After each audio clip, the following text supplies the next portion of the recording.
देखिए दोस्तों, आज की वीडियो में हम समझने वाले हैं कि बंदोबस्त की त्रुटि और उसके बाद में सीमांकन और उसके बाद में धारा 250 का केस जब कोई लगाता है तो उसकी वजह से लोगों को काफी परेशानियां हो जाती है। तो आज इन तीनों बातों को हम एक साथ समझने वाले हैं कि बंदोबस्त में कोई त्रुटि हुई है और उसके आधार पर अगर कोई सीमांकन करवा लेता है और उस सीमांकन के आधार पर अगर कोई व्यक्ति धारा 250 का केस लगा देता है तो ऐसी स्थिति में जो व्यतीत पक्ष रहता है उसे क्या कार्रवाई करनी चाहिए। तो यहाँ पर हमने ये काल्पनिक ग्राफ लिया है, इसमें एक काल्पनिक नाम लिया है हमने धन्नालाल लिया है, एक नाम लिया है हमने पन्नालाल। ठीक है, तो इस पूरे ग्राफ के माध्यम से हम यह समझेंगे कि अगर कोई बंदोबस्त में त्रुटि हुई है और उस त्रुटि के आधार पर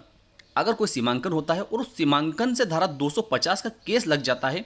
तो कोई व्यक्ति अपना बचाव कैसे कर सकता है। तो देखिए यहाँ पर क्या है कि ये दोनों सर्वे नंबर जो है, एक सर्वे नंबर ये और एक सर्वे नंबर ये जो है, ये दोनों खेत है और ये दोनों खेत जो है ये बंदोबस्त पूर्व की स्थिति में इनके नक्शे इस प्रकार है। ठीक है, यह खेत जो है यह धन्नालाल का खेत है और यह खेत जो है यह पन्नालाल का खेत है। ठीक है, ये 200 नंबर का खेत जो है ये धन्नालाल का है और 201 का जो है यह पन्नालाल का। ठीक है, अब देखिए इसके बाद में क्या होता है कि जब बंदोबस्त होता है अर्थात पुराने नंबर से नए नंबर बनाए जाते हैं तो उसके बाद में स्थिति कुछ अलग प्रकार से निर्मित हो जाती है। वो कैसे होती है तो देखिए, जब बंदोबस्त बाद जो सर्वे नंबर बनता है, जो खेत बनता है, तो उसका नक्शा इस प्रकार से बन जाता है अर्थात धन्नालाल जो है उसका खेत इस प्रकार से बन जाता है और पन्नालाल जो है उसका खेत इस प्रकार से बन जाता है। अब यहाँ पर आपको थोड़ा सा मैं स्पष्ट कर देता हूँ कि देखिए यहाँ पर जो इस खेत की जो आकृति है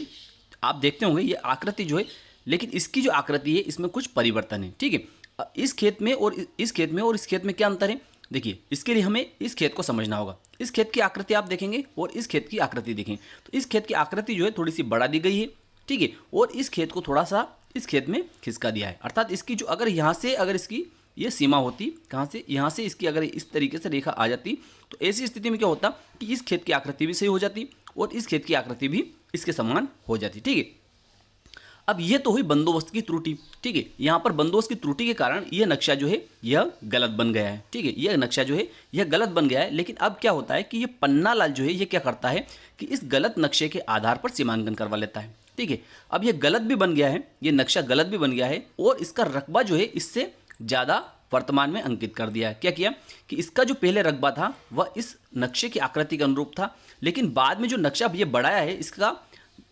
जो रकबा है वह भी इसकी आकृति के अनुरूप वर्तमान में कर दिया अर्थात बंदोबस्त बाद कर दिया। अब ऐसी स्थिति में क्या होता है कि यह पन्नालाल जो है ये क्या करता है, इस खेत का सीमांकन करवाता है। क्या करता है, इस खेत का सीमांकन करवाता है 101 नंबर का। ठीक है, तो तहसीलदार महोदय के समक्ष ये पन्नालाल आवेदन पेश कर देता है। तहसीलदार महोदय के समक्ष जब ये पन्नालाल आवेदन पेश करता है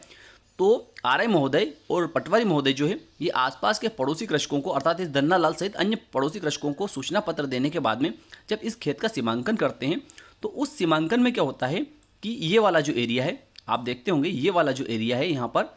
इस एरिया पर इस धन्नालाल का कब्जा पाया जाता है। क्या होता है, इस धन्नालाल का कब्जा पाया जाता है, जबकि वास्तव में इस खेत की आप आकृति देखेंगे, इस खेत के नक्शे को आप यहाँ पर उठा के देखेंगे तो वास्तव में इस धन्नालाल का जो खेत का नक्शा है वह यहाँ तक आता है। ठीक है, ये यहाँ तक आता है और इसका जो है धन्नालाल का पूर्वजों के समय से इस खेत पर जिस तरीके से कब्जा था उसी प्रकार से इस पर भी कब्जा है अर्थात यहाँ खेत तो वही है लेकिन इसका जो पुराने नंबर से नया नंबर जो बना है तो उसकी आकृति चेंज कर दी है। ठीक है, तो अब ऐसी स्थिति में क्या होता है जब ये पन्नालाल जो है सीमांकन करवाता है इस खेत का और यहाँ पर जो है इस धन्नालाल का कब्जा निकलता है तो ऐसी स्थिति में ये धन्नालाल जो है काफ़ी परेशान हो जाता है। यह सोचता है कि मैं तो इसी खेत पर,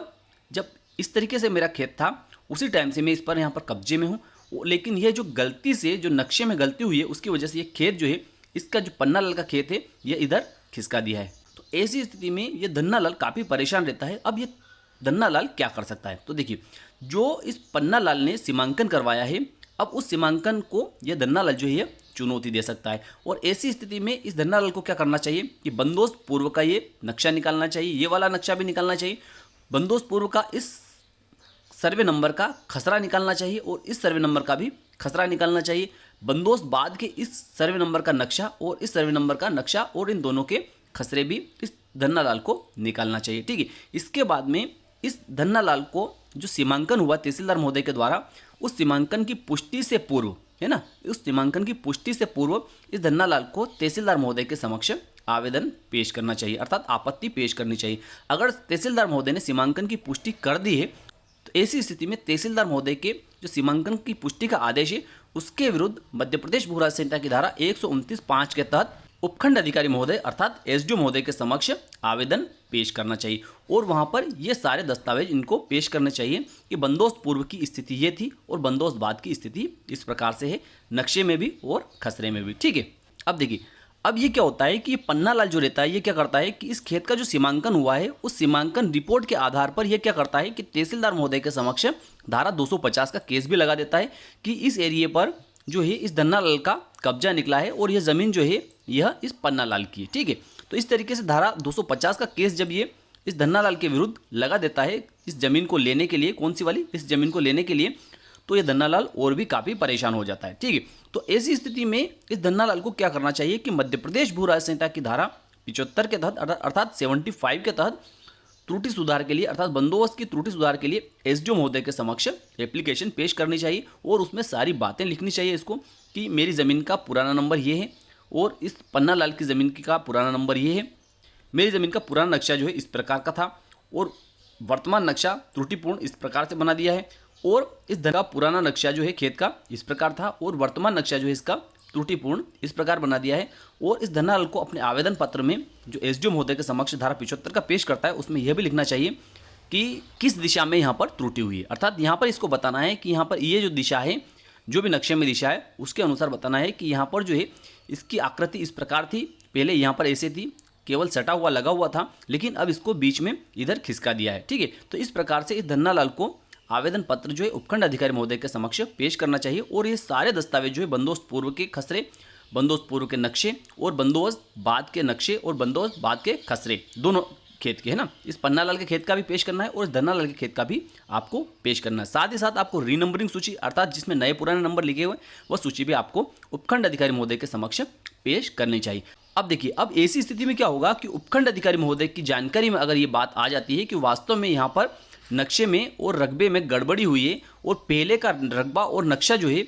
वो सही था और उसी अनुरूप जो है धन्नालाल बैठा हुआ है, तो ऐसी स्थिति में उपखंड अधिकारी महोदय जो है ये धारा 75 के तहत इस नक्शे का सुधार कर देंगे, अर्थात जो पन्नालाल का नक्शा जो है यह बड़ा हुआ है और इस धन्नालाल का नक्शा जो है यह छोटा हो गया है, तो ऐसी स्थिति में इस नक्शे का सुधार कर देंगे और पूर्वानुसार इसको निर्मित कर देंगे। ऐसी स्थिति में पन्नालाल के द्वारा जो तहसीलदार महोदय से इस जमीन का सीमांकन करवाया था और धारा 250 का केस जो तहसीलदार महोदय के समक्ष लगाया था